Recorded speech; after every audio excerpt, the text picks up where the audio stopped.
آمین والصلاة والسلام علی رسولہ الکریم اشہد ان لا الہ الا اللہ وحدہ لا شریک لہ واشہد ان محمدا عبدہ ورسولہ اما بعد بسم اللہ الرحمن الرحیم۔ محترم ناظرین اکرام، آج ہم سورج اور چاند گرہن سے متعلق چند باتیں سننے اور جاننے کی کوشش کریں گے۔ سورج اور چاند گرہن کے بارے میں معاشرے کے اندر متعدد چیزیں عام ہیں۔ معاشرے میں لوگ اس سے متعلق افراط و تفریط کا شکار نظر آتے ہیں۔ کہیں تو سورج گرہن کا نظارہ کرنے کے لیے پارٹیاں منعقد کی جاتی ہیں، تو کہیں اس دوران حاملہ عورتوں کو کمروں میں بند کر دیا جاتا ہے اور انہیں چھری کانٹے وغیرہ کے استعمال سے بھی روک دیا جاتا ہے تاکہ بچے پیدائشی نقص سے پاک پیدا ہوں۔ رسول اکرم صلی اللہ علیہ وسلم کے زمانے میں جب سب سے پہلا سورج گرہن ہوا اتفاق سے، اسی دن آپ صلی اللہ علیہ وسلم کے بیٹے ابراہیم کی وفات ہوئی تھی۔ لہٰذا لوگ کہنے لگے کہ سورج گرہن آپ صلی اللہ علیہ وسلم کے بیٹے کی وفات کی وجہ سے ہوا، تو آپ صلی اللہ علیہ وسلم اس ضعیف الاعتقاد یعنی اس کمزور عقیدہ رکھنے والوں کا ان الفاظ سے رد فرمایا کہ سورج اور چاند گرہن کسی کے مرنے سے نہیں ہوتا، یہ تو قدرت الہی کی دو نشانیاں ہیں، جب انہیں گرہن ہوتے دیکھو تو نماز کے لیے اٹھ کھڑے ہو جاؤ۔ ایک حدیث کے الفاظ یہ ہیں، شمس و قمر اللہ رب العالمین کی نشانیوں میں سے دو نشانیاں ہیں، ان کو گرہن کسی کی موت و حیات کی وجہ سے نہیں لگتا، چنانچہ جب تم انہیں اس حالت میں دیکھو تو اللہ رب العالمین سے دعائیں کرو اور نماز پڑھو تاکہ سورج گرہن کھل جائے۔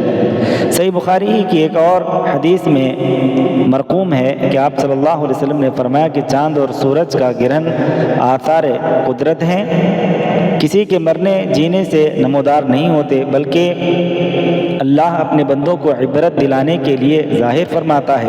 اگر تم ایسے آثار دیکھو تو جلد از جلد دعا، استغفار اور یاد الہی کی طرف رجوع کرو۔ لہذا جب ایسا معاملہ پیش آئے تو اہل ایمان کو چاہیے کہ وہ اس نظارے سے محفوظ ہونے اور توہمات کا شکار ہونے کے بجائے دربار خداوندی میں حاضری دیں اور گڑ گڑا کر اپنے گناہوں کی معافی طلب کریں، کیونکہ سورج اور چاند گرہن اللہ کی نشانیوں میں سے ہے۔ ان کے ذریعے اللہ تعالیٰ اپنی مخلوق کو ڈراتا ہے اور ان کے ذہنوں میں قیامت کا منظر تازہ کرتا ہے کہ اس دن سورج لپیٹ دیا جائے گا اور ستارے توڑ دیے جائیں گے، سورج اور چاند جمع کر دیے جائیں گے، وہ دونوں بے نور ہو جائیں گے۔ سرور کائنات صلی اللہ علیہ وسلم کا شمس و قمر کے گہنائے جانے پر عالم یہ تھا کہ آپ صلی اللہ علیہ وسلم گھبرا اٹھتے اور نماز پڑھتے۔ عبداللہ بن عمر رضی اللہ عنہ سے روایت ہے کہ جب سورج گرہن ہوا تو آپ صلی اللہ علیہ وسلم نے ایک شخص کو یہ اعلان کرنے کا حکم دیا، نماز جمع کرنے والی ہے۔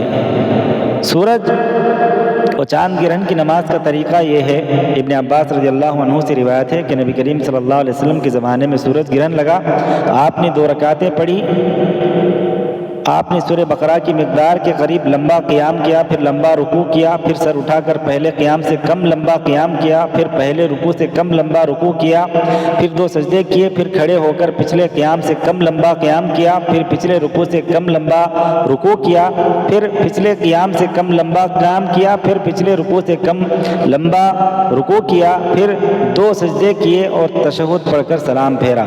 اتنی دیر میں سورج روشن ہو چکا تھا۔ پھر آپ صلی اللہ علیہ وسلم نے لوگوں کو واعظ بھی کیا۔ تو محترم سامعین اکرام، نماز خسوف و کسوف کی حکمت یہی ہے کہ یہ اللہ رب العالمین کی نشانیوں میں سے 2 نشانیاں ہیں۔ اللہ ان کے ذریعے اپنے بندوں کو ڈراتا ہے تاکہ اس کی طرف لوٹ آئیں۔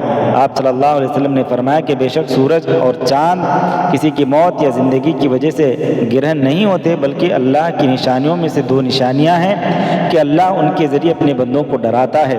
جب سورج گرہن یا چاند گرہن ہو جائے تو نماز کی طرف متوجہ ہو جاؤ۔